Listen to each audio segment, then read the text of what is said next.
Thank you very much. It's really, thanks all the speakers. It was really perfect contribution to this field, which is really HMOs are really known for years, but I think rediscovered again. So really thanks a lot for all your contribution. I have to say, I really like, Ryan, what you said. Not all HMOs are the same, not all do the same, because I think it's very much true. But let us start with a session. Allow me to ask you, we already have some questions, but allow me to ask you, Ryan, the first question. HMOs can vary based on geography. And do you think that it has an impact on proposed benefit? We cannot hear you. Or I cannot hear you.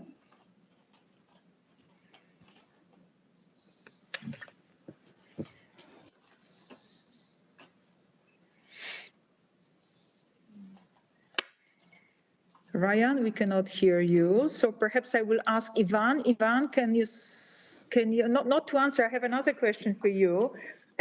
Because you were telling about the mix of 5 HMOs, structures identical to HMOs added to infant formula.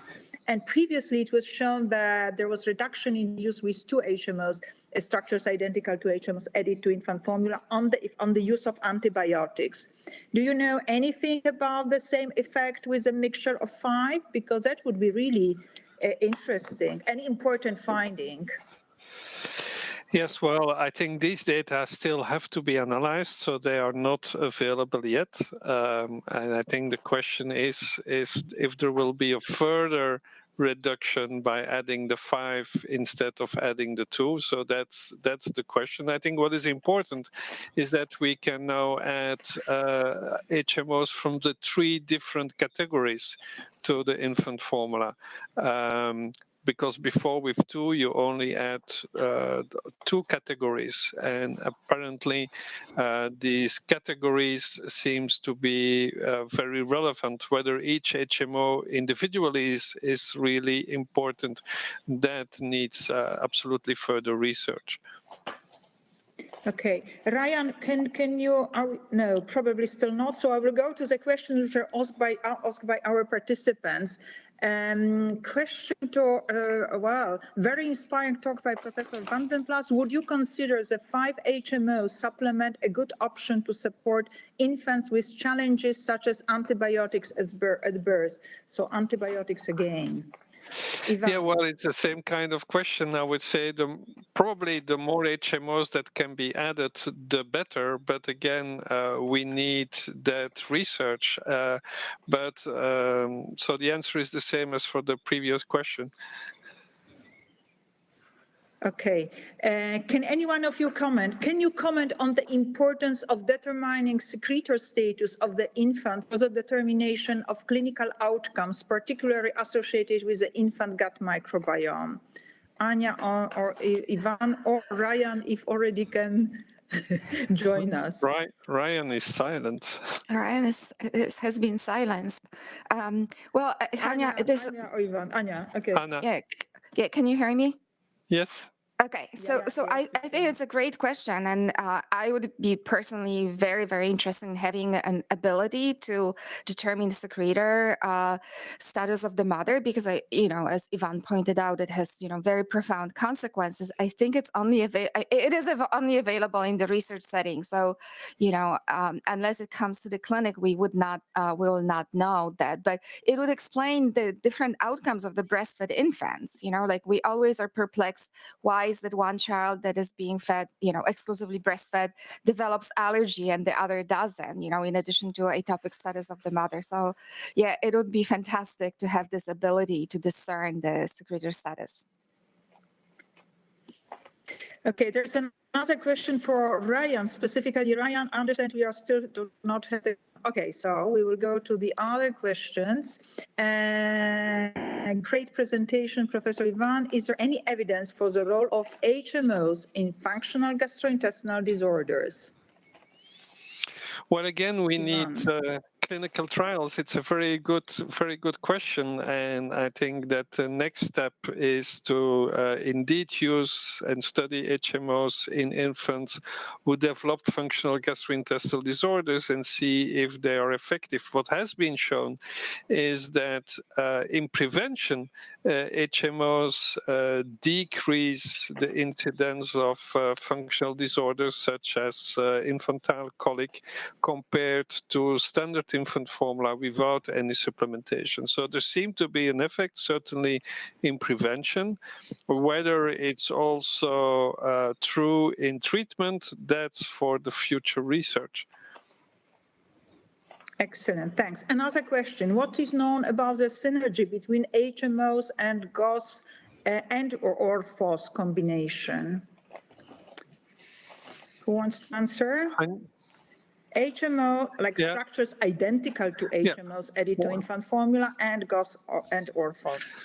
Well, I think when HMO started, we added one or two, and then the difference between GOS and FOS was that you add something which has a different structure to HMOs, to infant formula, but who has the variability of the human milk oligosaccharides, because GOS and FOS is not just one molecule. Now, the more we add different HMOs, the more that discrepancy will disappear also, because we add more HMOs, so we increase the variability of the chain, the length of the change of the molecules which we are adding. Okay, Anya, another question is for you. Now, two structures identical to HMOs are added to infant formula, extensively hydrolyzed formula. And do you think more HMOs will follow, like we do already have example with a mix of 5 added to infant formula? Please comment. I think so. I mean, we know that HMOs are the third most common, most prevalent solid ingredient in breast milk, right? So there is a huge role for the HMO, and there is a reason why there is a diversity of HMO in human milk. And as Ivan pointed out, you know, they different in the structure, in the chain length. So I do think that having more is likely to be beneficial, except that we need the studies to support that.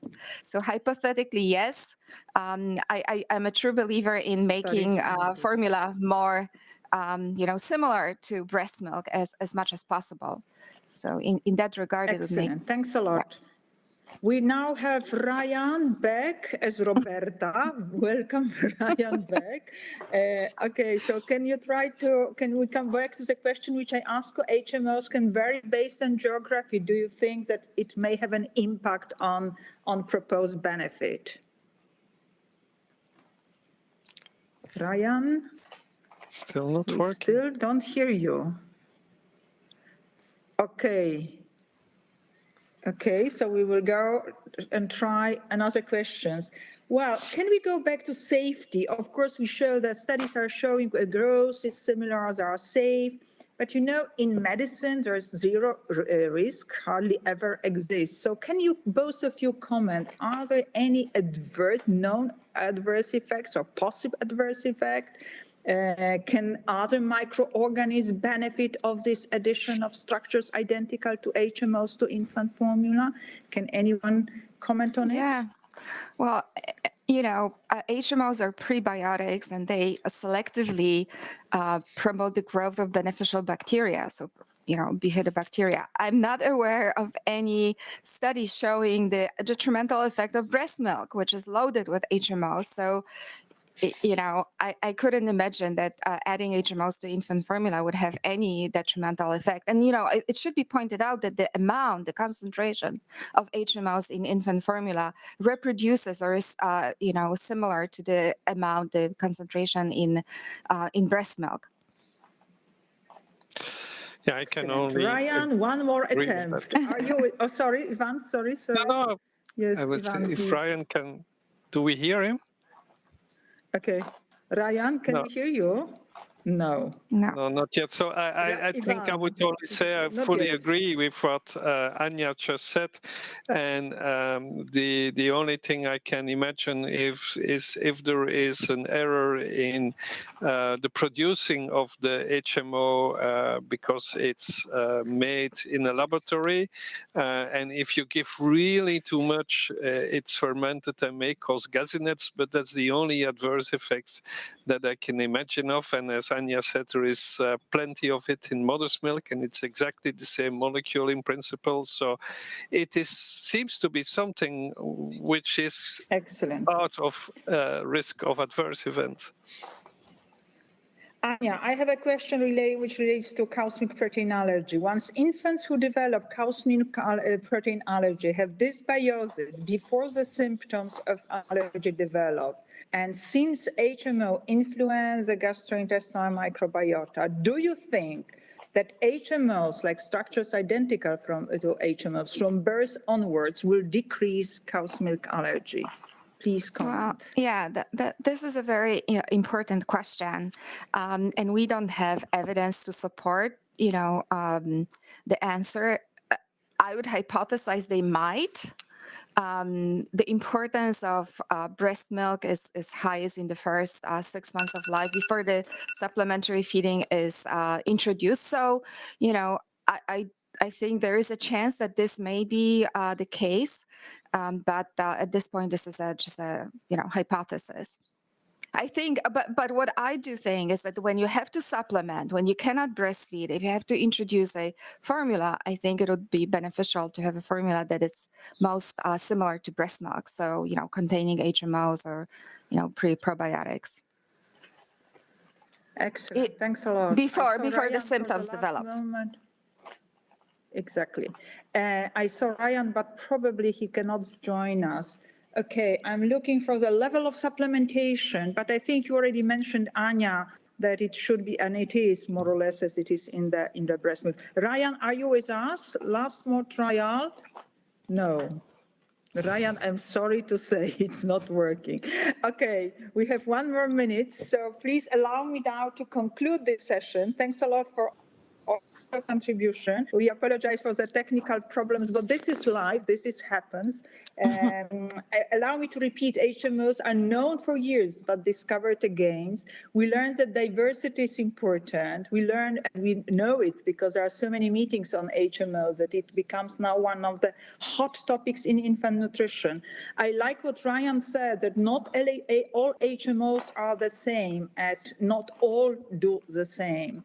And we also are witnessing that progress in biotechnology nowadays allows the production of at least some structures identical to HMOs to supplement infant formulas. We also saw they are safe, well tolerated. And there is one particular outcome which I'm very much impressed, which is on the reduction in the use of antibiotics. Because if we think about all the consequences of the use of antibiotics on microbiota, even if this is the only outcome positive, health benefit, I would say it's worth considering. So further studies are needed. We know they're underway, so stay tuned.